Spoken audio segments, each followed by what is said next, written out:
So Kevin, this is actually, and I've pulled up here just to kind of show you, like really truly, like where before and after, where we have evolved. This is lesson 1. Okay.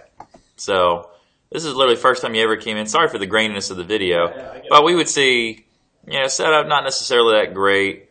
We get our hands kind of bad, but oh goodness, the overswing. Oh goodness, the disconnection from our trailing side. Wow, what a top position, right? And then we would just kind of throw it right down. We scooped this golf ball really aggressively. And like I said, thank goodness we were coordinated, because that was the only way we could hit a golf ball. Now let's look at what we do today. We've got definitely a nicer, deeper takeaway. Look at the arm change difference right here. Definitely, a brand new you for sure. And once again, it's not about looking like a better golf swing. It is in the performance, but this right here is going to allow you to have so much more consistency and connectivity between your arms and your body. Club head was behind my head. Yeah. No, club head wasn't behind your head, my man. Club head was behind your lead shoulder. I actually, at time or two, could see it poke out. It was much further than you thought. But, and then we come into impact. One of the things you've done a much better job of is, now your hands are actually getting to the ball before the club head does. Even if it's just by a fraction of a second, it may not be the tour level lag, but it certainly is, a step in the right direction. Now, kind of the really, our big, key thought here, and the thing I want to finish with strong today, is us still working on how to take this top position that we've mastered and then trying to get it to be, routing down correctly.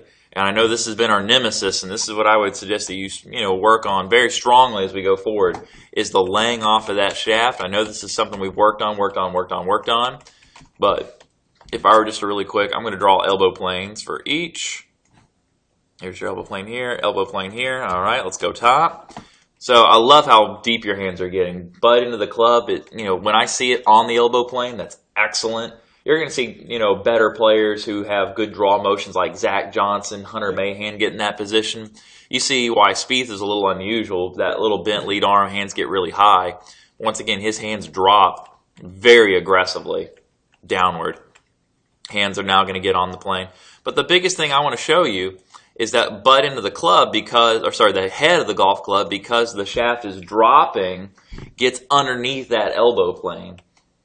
So the shaft flattens to get that club head to position itself below that elbow plane, which, by the way, is more of a drawer's motion, not a fader's motion. Whereas our shaft gets steep, it doesn't flatten, even though our hand path isn't horrible. And we see a shaft that gets very steep. In this case, it's very high into plane. This is why we saw, although an accurate little fade. Just, breaking the wrists. A little bit.